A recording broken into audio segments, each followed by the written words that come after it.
Hey y'all, it's Bart. Welcome to another episode of Soccer for Us Down Under.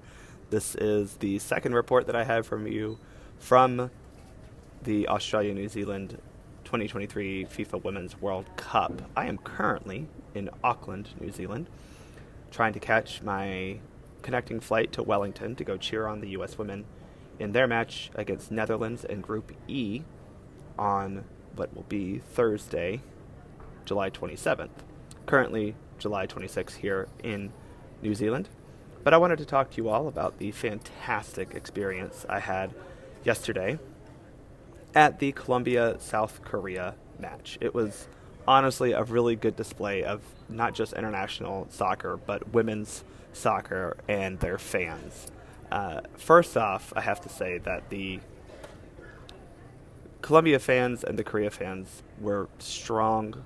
They were loud throughout the whole match, but the Colombia fans were insane. I mean, it was a party atmosphere. They were loud, they were proud, and they were numerous. I mean, it was a lot of Colombians. They basically took over the whole stadium. I wasn't sure if this was because there's a lot of Colombian Australians or if, Colombia to Australia is a decent enough flight for them to make for this World Cup, but their support was massive, and it was really cool to see. From outside the stadium, they were partying, they were gathering, they were singing, they were dancing. A lot of traditional dancing, wearing traditional dance dresses in the Colombian colors, which is really cool. There's a pair of three women, specifically, who were kind of gathered around or gathered in a circle while people gathered around them, and they were in these just wonderfully flamboyant dresses with intricate, massive headdresses on top of that. I mean, it was an incredible headpiece of tigers or lions or some sort of big cat. It was insane to see the wonderful support, the men, women, children, families, all in between of Colombian fans there who were just so proud to watch their team play. And honestly, their team put on a fantastic performance. I can't let the Korean fans not get their praise because they were incredibly well versed in their songs. They had a large cheering section in the second level that had drums and clappers and all these things. They led cheers throughout the entire match, even though their team lost 2-0. It was just such a fun experience. 24,000, almost 25,000 people in Sydney Football Stadium. I was very glad to be one of those 25,000. Korea started with a more organized plan, but Colombia showed how talented and resolute they are, and honestly defended very well for most of the game, something that Korea was kind of not fully able to do. They were containing Colombia, but Colombia was really able to kind of snuff out Korean attacks after about the 5th minute. And they got an early goal from a penalty kick, which the stadium erupted from that. And once Colombia scored, Korea was just, it looked like they were done. They didn't ever even push forward their fullbacks, farther than the standard 4-person back line, which was a little disappointing. I was hoping that Korea would have a little bit more to offer. But Colombia now very much in a good seat to get out of this group and advance to the knockout round, something that they, you may have remembered they did in 2015 as well.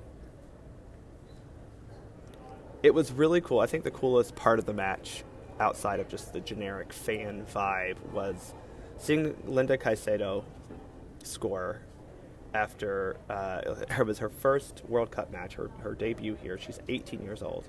And if you don't know her story, at just 15 years old, she was diagnosed with ovarian cancer. And through her treatment and everything, she continued to hone her game, play professionally in Colombia, and then just this past season got a transfer to Real Madrid.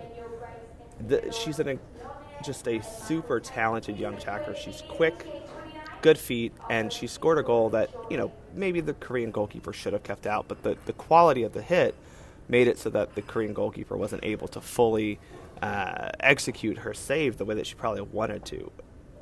It was really a cool experience, and to see her score in her World Cup debut after the cancer battle she's had was something that I don't think I'll ever be able to forget, and really something that you don't get outside of sports.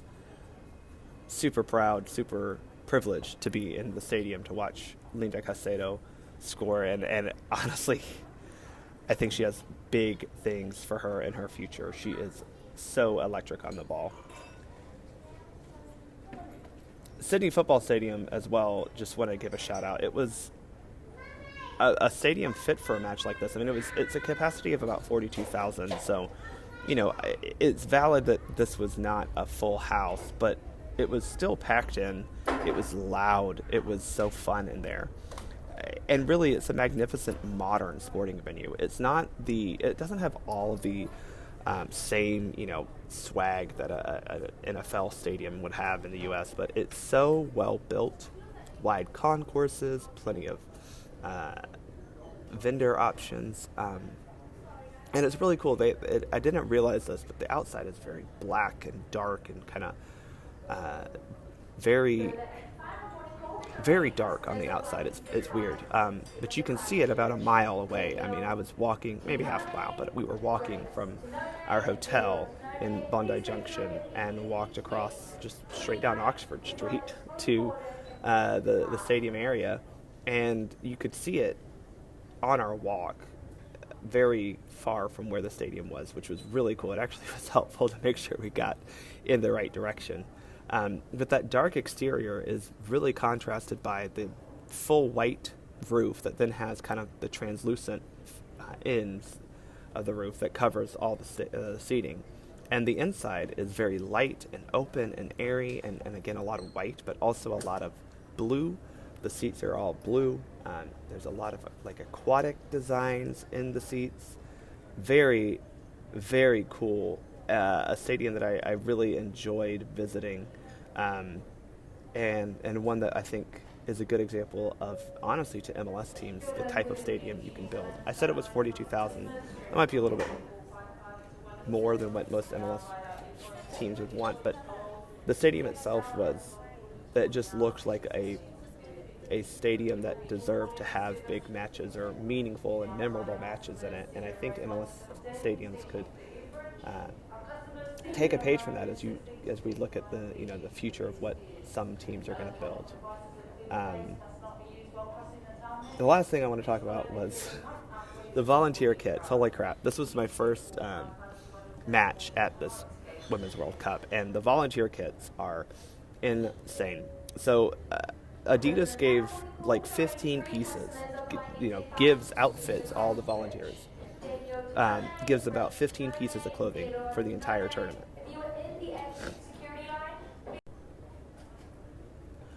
So literally from head to toe, they got hats, they got puffer vests, they got rain jackets, they got zip-up hoodies, and they also got long sleeve SPF shirts. Then they got pants, socks, and Adidas sneakers.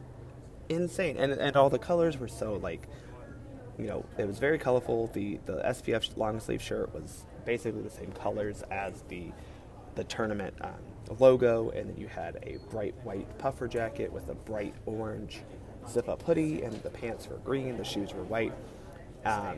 Talked to one of the volunteers, and she was very lovely to explain everything to me, and I gotta be honest, I will be applying to volunteer for the World Cup here in the States, in Atlanta, because that kind of stuff is so memorable, and you just don't get that anywhere else. So props to Adidas and FIFA for getting these wonderful volunteer kits to these volunteers who help make the stadium and help make the games go so smooth. Just wanted to note that they were so cool. You can check out SoccerForUS pod on Twitter, and I have a picture of that there. So anyway, that's my quick update from the Colombia-South Korea match back in Sydney. That was on July 25th, and it was a 2-0 win for Colombia, who, like I said, are now in a very good position to advance out of that group and make a round of 16 appearance for the first time since 2015. Again, thanks everyone for listening. I'm Bart. I'm out.